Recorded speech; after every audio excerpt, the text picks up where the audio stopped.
And we are live on the We Nerdrotic are. podcast. And damn, it's been so long, Dennis. I haven't seen you in at least 5 minutes, I know it seems like, at least 6 or 7 to me. 6 or 7 minutes. 7 minutes. Yeah. Yeah, the show must go on. We were tired. We worked full days today, and we just did a Legion podcast. And now we are going to talk about another fantastic show based on some fantastic books Oh called no. The Expanse on sci-fi. And right before we started this podcast, Sci-Fi was showing the wonderful Dread. Couldn't it was really hard to turn that off, man. I love that movie. That is a great movie. That is tailor made for like a Netflix series or a Netflix sequel. It needs a sequel so badly. Oh my God, they need to do Judge Death and all this other crap. And Carl Carl Urban is awesome. Carl Awesome. Urban is just a great actor, and I still think he would have made a great Thor, even though Chris Hemsworth is a great Thor. But and if you think, what the hell am I talking about? Just think of him from Lord of the Rings. He was great in Lord of the Rings, and when I saw him in there, I'm like, God damn, that's Thor. But we're talking about The Expanse, and this was a good setup episode. It had some good Avasarala in it, who I just freaking adore. She owned this episode, but we start out with a ship getting shipjacked, I guess it would be, and it's freaking Holden and Amos taking over a Belter ship, and they're on their way to Ganymede, and they can't take the Rocinante because I guess it would be too conspicuous. Well, no, there's a lot of Martians flying around Yeah, a lot of pissed because, off Martians. yeah, Ganymede right now is actually controlled by the Martians. Yes. So if they bring in a stolen Martian warship, they're going to get their asses handed to them. Yes. And yeah, they it is, although they think they have a legitimate salvage, and I guess in the books they explain there's salvaging rules, that if you take over a ship at a certain point, if another ship is lost, then you get it, and I'm sure they'll explain it in the show. But they're not there yet. And they're still on the run. Um and they don't have Fred Johnson backing them anymore. No, they don't have And anyone backing them. They're on their they have own. nothing. They're on their own again. So we're kind of back where they were at the beginning of the first series. The Uh-huh. proto molecule is back. We don't know in what fashion it is, but let's skip real quick to the science vessel, because I wanted to talk about Jameis is his name, the science officer, Yeah. who is Barack Obama. The guy is Barack Obama, right? I mean, he sounds exactly like him. Is he the actor who played him in a couple of skits or something?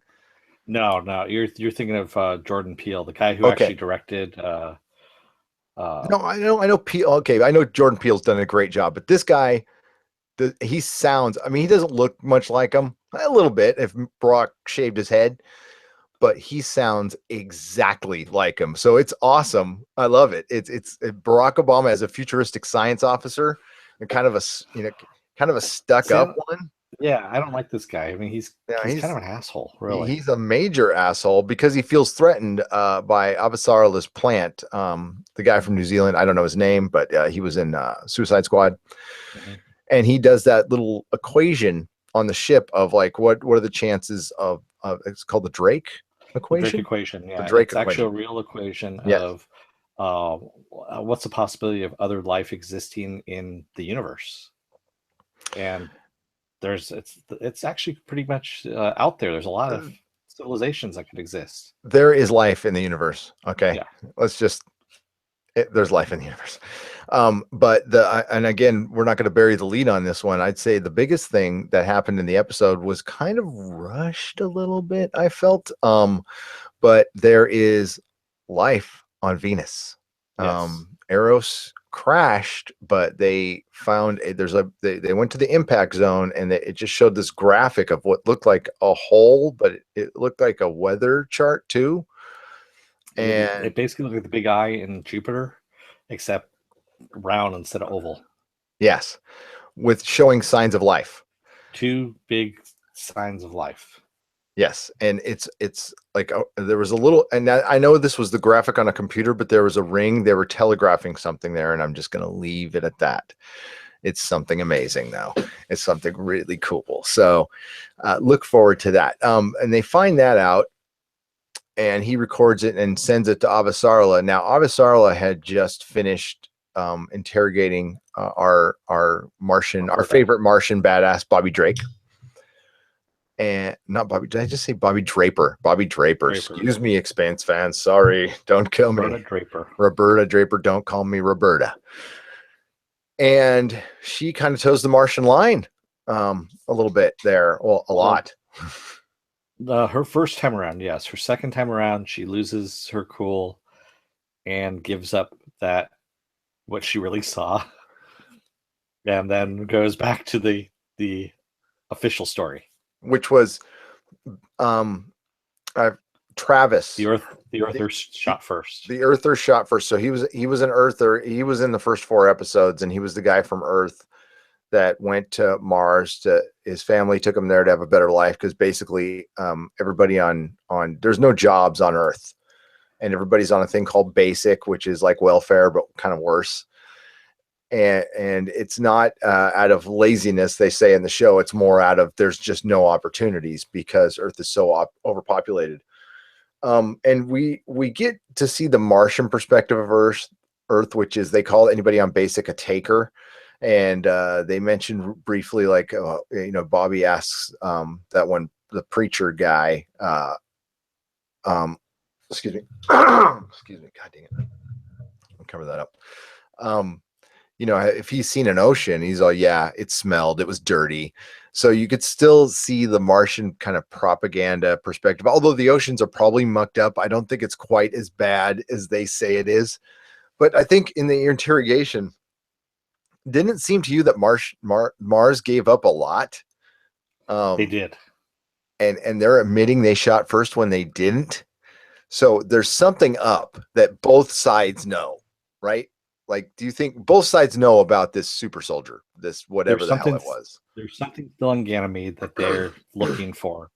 And that's the reason why they gave up so much, so that they can hold on to Ganymede without having Earth involved in the rebuild of things. Oh, so see, you know what? I didn't catch that. Okay. And okay, because they briefly mentioned, well, we could pay for everything if you give us total control over Ganymede. And they're like, haha, very funny.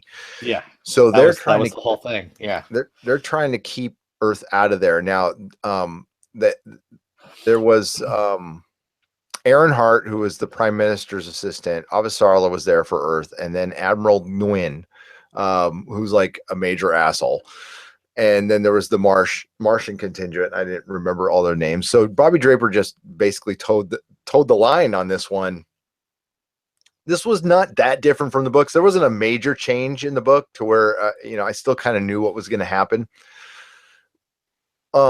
They tightened it up. What the biggest difference from the books to the show, though, Dennis, is the show is a lot more cold. You know what I mean? It's a lot more Game of Thrones. We're not sure who to trust. Of course, we're not in anybody's head.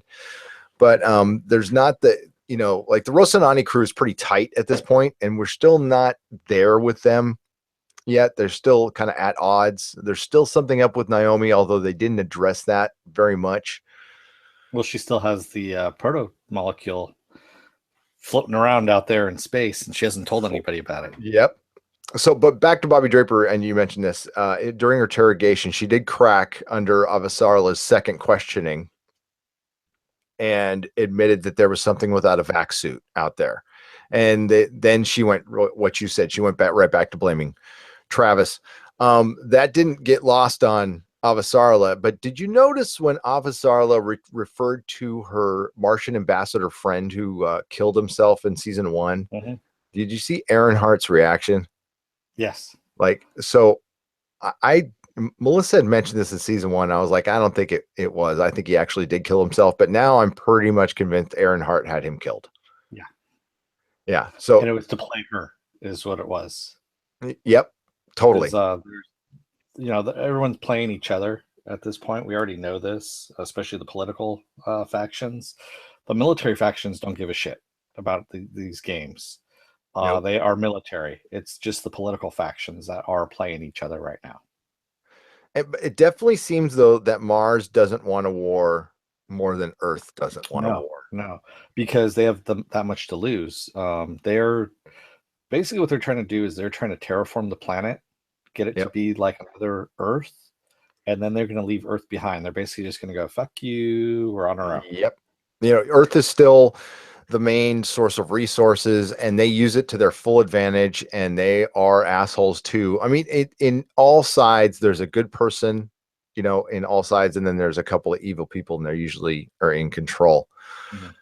Um, the Rocinante's crew, it's just basically them arriving on Ganymede, but in this ship they hijack, it's a Belter ship, and the girl who's named Melissa, which didn't my wife's name, and our co-host who I had to work tonight, so she couldn't make it, who didn't want them on at all, and Mhm. just couldn't wait for them to get off. But I guess they told her some of the story, and she was okay with it. And they go down there and they go, "Hey, we're gonna get shook down. That's normal. We give them 10%. That's just kind of how things roll." And Holden's like, you don't have to do that. And everybody's just like, don't be a fucking hero, Holden. Just give them their 10%. It's cool. So they do, and they get shook down, but it's worse. Yeah, they're going to lose their entire shipment and their ship And well, I forgot, they're transporting food for Ganymede relief and medicine. Yeah, food and and medicine. medicine. And they had to hide. They hijacked the ship. Prax is on the ship too, still looking for his daughter. Not sure how much the Rocinante crew cares about the daughter. I think they're more focused on the proto-molecule stuff. Mm-hmm. Well, he even said it. He goes, "You Yeah. don't care about my daughter at all." He goes, "Don't pretend to care about my daughter," and everyone just kind of like, "Okay, Yep. we don't care about your daughter, really." Pretense is gone. It's okay. So the it gets shook down, and we get kind of our second really fucked up thing happen in 2 episodes in a row. And I hate to say, the highlight is the low light, other than finding out about Eros. Last episode, I watched it again, Prax's friend dying in space. That Mhm. was hardcore, dude. Yeah, That was really freaking hardcore. This was not as bad, but it's still pretty bad. The nice guy, Melissa, she wasn't mean or anything. She just was looking out for her man, right? And her husband, I'm going to assume it was, or her partner, the captain mhm. of the ship. Or I'm not The going to assume pilot, it was the the captain, the pilot. pilot. Yeah. He gets shot in the crossfire, and he was the nice one the whole time. Like, hey, let's play along. Let's Yep. just get this over with, and we'll get them to relief supply. And remember, these people are just there to do good. That's their whole reason, was to do good. Yeah, Holding comes flying in to because the crew, the guys that from the Ganymede station are they're Belters, and I guess they were going to steal their ship yeah. just to They're get gonna, off. yeah, they're gonna steal the ship, steal everything, all the supplies and everything, and basically kick them off the ship. More than likely, they're gonna space them once Yep. they got away from the station. Yeah, there's some very angry Belters. Some good reasons. I don't think spacing people's a good thing to do, but they are No, pissed off because they have no food now, or their food production has been cut. What they say, only a quarter of the food is going to make it off of I think Ganymede now. so, something like that. So people want to get off the ship. They're desperate, but Holden comes in, and Amos, and Holden goes in a very unholden like, comes in firing like, Amos. Okay, I get Amos, but that is not, but this is kind of jiving with something that goes on in the books. I think There's it's just Holden at this point. He just wants to get this shit over with so he can get on with his mission. To tell you the he truth. does, but and I'm sure the show will address this, but in the books, he is scared to death of the protomolecule, so it makes him act pretty irrationally. But there is something to the way Holding's acting right now. I'll just say that. And it was very unholden like to come in shooting. And then he, like, after he was done, he was like, oh, fuck. And he noticed that the pilot was dead. And he's like, I'm sorry. So he realized what he did. And Amos even caught it. Amos, like, looked up at him like, dude, you're acting like me, what the fuck? And Naomi came in horrified. And they had to do it. I mean, they had to do it. The Yeah, guys were going to kill him and space him. So it's not like he didn't do the right thing. It's just, Holden probably, for right or wrong, would have tried to talk to him before. Maybe he's beyond that now. Maybe he's like, this is the pro molecule, greater good. We got to, like you said, we got to get our shit going. yeah. So that was pretty much the episode. I I'm looking forward to. I know what happens next episode, so it's like if you're waiting for like shit to start happening, it kind of starts happening. It kind of started happening at the end of this episode, but that's where they ended the episode. It was just super dark. I don't know if they moved ahead the proto-molecule story fast enough, but it's gonna be pretty. You got some surprises coming up. I don't want to sit here and spoil for everybody, but this still was kind of a filler episode. It was good, but it set up a lot of things. It really did. I forget what's the UN ambassador's name again? The main guy, no, her. The Avasarala. Avasarala. Yeah, Avasarala. Avasarala. Or call her Christian. Christian. Yeah. What I liked about watching this on the app, because I watched it on the Sci-Fi app, you can actually, all the swearing's in there too. Oh yeah. So when she's it's in general council, and the chaplain walks up saying, Roberta has been through, a lot of stress. She's, had some injuries, and she goes, "Excuse me, but who the fuck are you?" Yep. And why are you interrupting? Yep. Get the fuck on. And then the Martian, the Martian, the main Martian ambassador is like, "Where are you going with this questioning?" She's like, "Wherever the hell I want to go." No, she says, "Wherever the fuck I want to go." Okay, is what she said. Go. Yeah, that's Avasarala from the book. Yeah. Oh, she drops tons of F-bombs in the books. That's why I was like, they actually toned it down a little bit. She said she likes to say monkey balls a lot too. So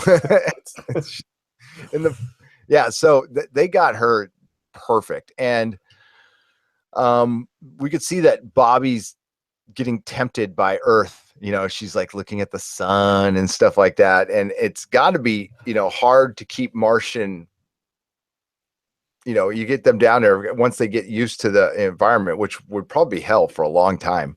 It's just shit you don't think about that the book and the show does. Like Belters can't go to Earth ever. Yeah. Like they can't, like Holden can't bring Naomi down to meet mom and dad. Yep. It would take her a year. What they say in the books, they talk about you have to be in pressure chambers, you have to take drugs, you have to take hormones, and it takes forever. And sometimes it doesn't take it all and it kills you. So it's a whole species bred for space.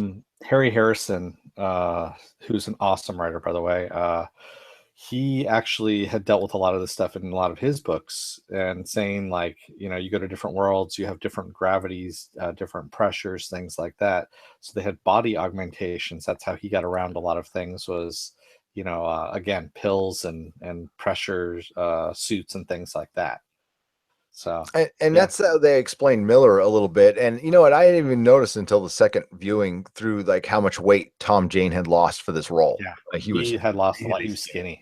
Yeah, really. I thought he just got on a good bender for a couple of months. Yeah, no, he actually lost the weight for the role. Highly recommend watching the hour-long special, which is just a rehash of the first season. Looking forward to second season with the guy from Mythbusters. Adam Savage. Yeah, that's on Sci-Fi, the app, and you can watch that for free. I'm gonna turn this down and cough real quick. Here's my volume. Oh my god, that's better. Sorry. And that's Smoker's cough. Yeah, take it up, kids. It's really good for you. That's what Fred Flintstone said. So yeah, we're gonna end this one. It's a nice short one. This is the one podcast I will be doing from the road trip, and I may be doing it from Roswell, New Mexico. You heard that right. Roswell, New Mexico, doing my Expanse podcast. So that'll be kind of fun. Can't wait. You can find all of our podcasts and videos at nerdrotic.com. Our videos at our YouTube channel, which is the Nerdrotic channel. We have a Facebook page called the Nerdrotic Podcast. Please like us. Please rate us. Go on iTunes. Subscribe to our podcast for the audio version. We are also on Podomatic. Just search Nerdrotic. And Dennis, you have a Twitter. What is it? My Twitter is at DeForce, DAFORCE. John Reed's is at John Reed, REED 16. Melissa's is at Agent Bossy Boots. And your Twitter, which is also our podcast Twitter as well, is Nerdrotic at Nerdrotic.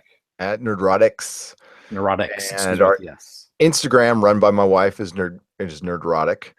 Again, our podcasts are going to be a little light this week. We got John coming back and me going on vacation, but in the next couple of weeks, we're going to be revving up for, can you believe it, Comic-Con. And then there's tons of stuff coming out. The shows are getting great, and it just seems like one replaces another, so we're not going to run out of stuff to talk about. And then there's a whole Flash and Supergirl musical episode that Dennis and John need to talk about. Yes. And I heard it was pretty good. It was fun. It was a lot of fun. I heard it was fun. Yeah, that's good. So that's good stuff. And there's just and honestly, it looks like this Saturday we'll do a flagship. We'll do our main podcast just because there's been so much crazy good and some bad news hitting. And we need to talk about that. So Expanse fans, thank you for watching. Sorry this one was short and the video will not have all the fun pictures, but I do need to take a break. But we'll be back with the good production values. I will still be here as the ever constant. He will be. Dennis is the constant. He will be posting on Facebook all the latest news. Oh, and we'll talk about it more on the flagship. But rest in peace, Bernie Wrightson. Yes, my favorite comic book artist. And Chuck Barris too, man. Chuck Berry, and Chuck Barris. Yeah, exactly. But the standout for me, sorry about those guys, but Bernie Wrightson was my favorite artist of all time. So, and the guy was he was the Da Vinci of comic books. So rest in peace, brother. And I met him, 3 or 4 times. So that was cool. It was very fun to have a chance to meet him a lot. Dennis, take us out, man. Don't let the door hit your ass on the way out, America. And may the small folks sing songs of your greatness. See you guys next time. Bye-bye. Good night, everyone.